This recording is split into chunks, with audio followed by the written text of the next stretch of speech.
right over here. They're the ones who put together tonight, and I want you to know, typical Jewish women, about a month and a half ago, they put together tonight's event. They called me up and they said, Mitch, you're going to be the warm-up act. No questions are you going to do it. They just said you are doing it. So that's why I'm here tonight. But what could be better? Here I am. Is this working? Here I am, a middle-aged Jewish comedian, up and coming, and I have the opportunity to perform in front of an entire audience of middle-aged Jewish people who think they're comedians. So what could be better? The only thing that can be better is that there's some people in the audience that I know. I know you're all a little nervous now. But, for example, right over here, I can't see her because the spotlight's in my eyes, is my sister. Right over here. My sister came all the way from Massachusetts to see me perform tonight. So Neva, thank you very much for coming. And she goes way out of her way to get teenagers out of the house from her husband, doesn't she? Then sitting with her are my parents. They're the ones who've been married 63 years old. 60.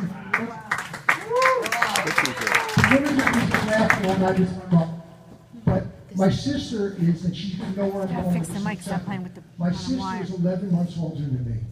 So my entire life, I'm growing up thinking that I'm a mistake.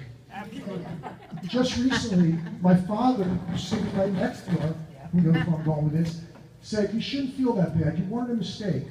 You're the result of a moment of passion. So I wasn't really sure if that was true. So I went up to my mother and I said, Mom, Dad told me that I was a mistake. I was the result of a moment of passion. Is that true? She said, well, it's half right. It was a moment, but I don't remember the passion.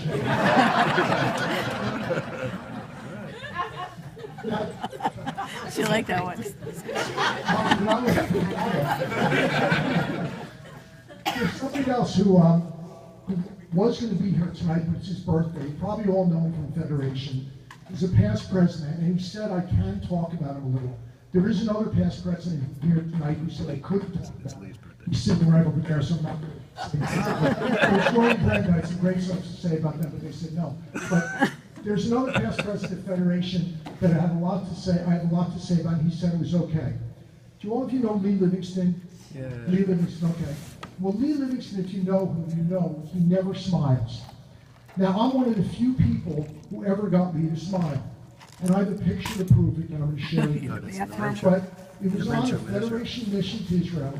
It was at a rest stop halfway between Tel Aviv and Haifa on Route 6. And we stopped at a rest stop. So Lee had to go out to pee. So what did I do? I followed him into the bathroom and I took a picture. Now, Lee's not here tonight, but he knows I'm doing this, I promise.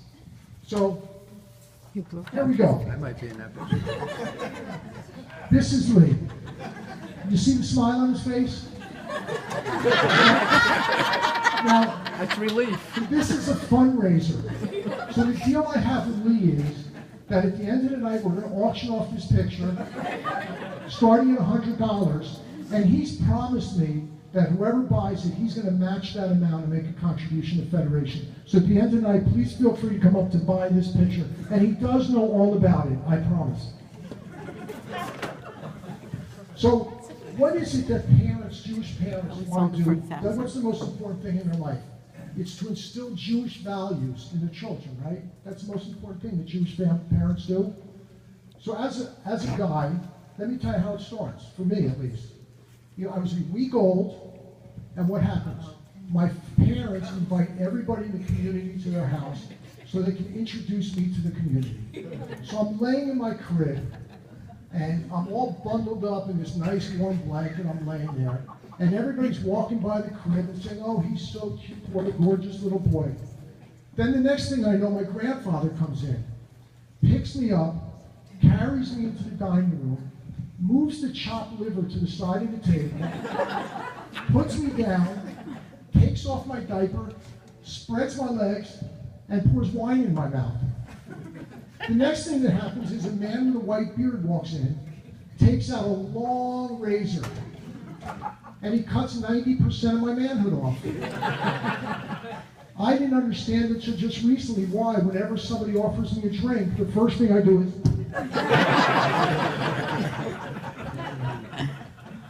Then it's Hebrew school. We go to Hebrew school 3 days a week to learn about Judaism. What do? They teach us about the Jewish letters. They teach us about the Jewish words. The thing they leave out is teaching us what any of this stuff means. How many people in this room know what Baruch Atah Adonai means? I didn't think so. Now it's bar mitzvah time. We get up in front of the congregation and we're standing up there looking out, and we see all these people. All the guys have these little hats on their head with our name inside of it. And then they're praying in a language that they don't know what it means. Every couple of minutes they stand up, then they sit down, and they're rocking back and forth. And then the rabbi comes up at the end of the service and says, "And now I'd like to introduce you to a new man."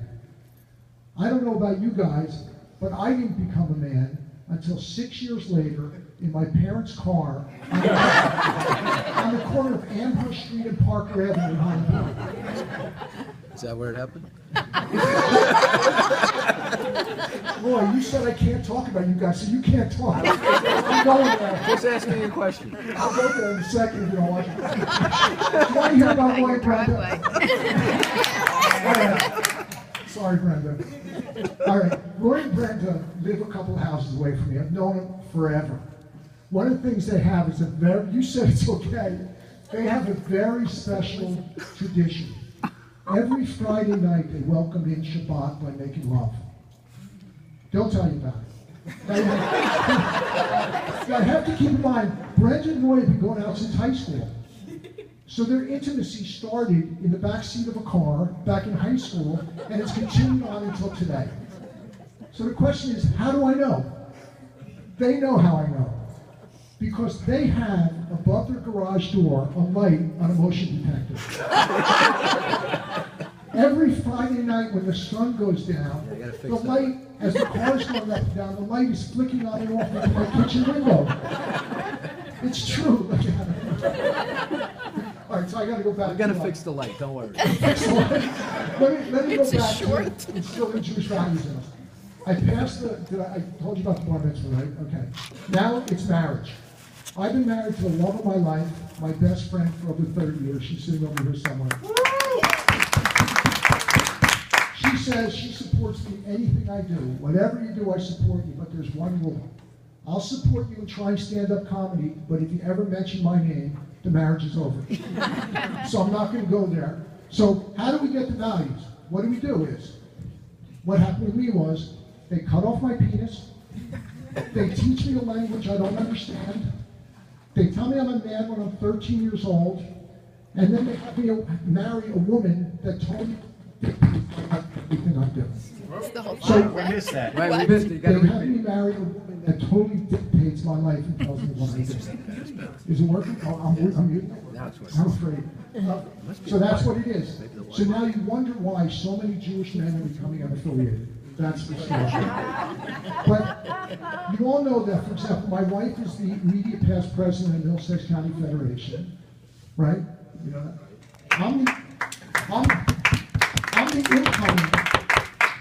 I'm the incoming president of the Middlesex Federation. How the hell did that happen? I don't know. But I'll explain to you. It was a few years ago. I have 3 children. The kids all moved out of the house. One at a time, they're moving out to pursue their own lives. So I would call them every day to see what they were doing. No yawning. I called them every day. I saw that. I saw you yawning over there. I would call them every day to see what's going on. And finally they said, "Dad, leave us alone. Find a hobby." So my hobby, I said, I'm going to take up fundraising and comedy. What a perfect combination. All right?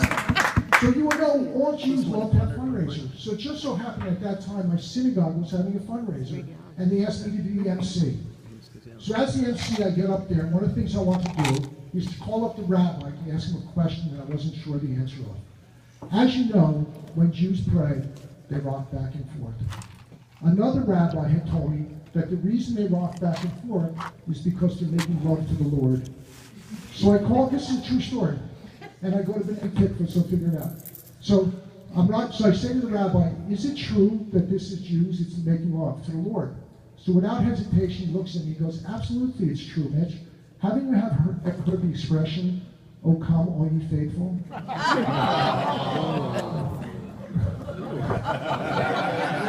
Did you get it? So I figured fundraising and comedy, that's it for me. I love it. So that's how I got involved in this. So then there's Federation. Last week I'm talking to somebody, it's a usual thing. I talk to my friends and they say, what is it about Federation? I don't like Federation. All you do is call people and ask them for money. So I said, well, I'm not calling to ask people for money. I'm calling to ask you for money. So what's happened to Federation over the last couple of years? Our annual campaign has been going down and down and down, and this past year it leveled out. So what we do is, everybody says it's because of the economy. I figured out it has nothing to do with the economy. It has to do with the invention of caller ID. Now let me explain it to you. What we do in our federation is we have a Super Sunday every year.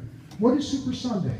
We send out a newspaper every week for months and say, on this Sunday we're going to call you and ask you for money. I mean, come on. So we have a huge group of volunteers that come on Super Sunday. They spend the whole day at the Federation office calling and asking for money. They're very, very smart. You know why? Because they know if they're there calling and asking for money all day, nobody's going to call them. They're not home.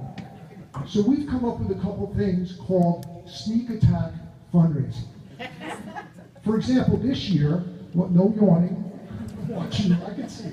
This year, instead of using the Federation office telephones, we use cell phones. So nobody knows who's calling. What happened? The campaign leveled down. The other thing Federation does is we get together and we talk about what are we going to do next, what kind of events we're going to have, because we invite people to events, they come to hear somebody like me, they give money, they pay for the ticket, some of the money goes to Federation, that's the end of it. So tonight we're having an experiment. What we're doing is, that's what you think. But at the end of the night, the doors are going to be locked, and you can't get out of here without taking your checkbook out and giving more money to Federation. So, I'd like to thank everybody very much for listening to me. I'll be waiting for you at the door in about an hour. Thank you very much.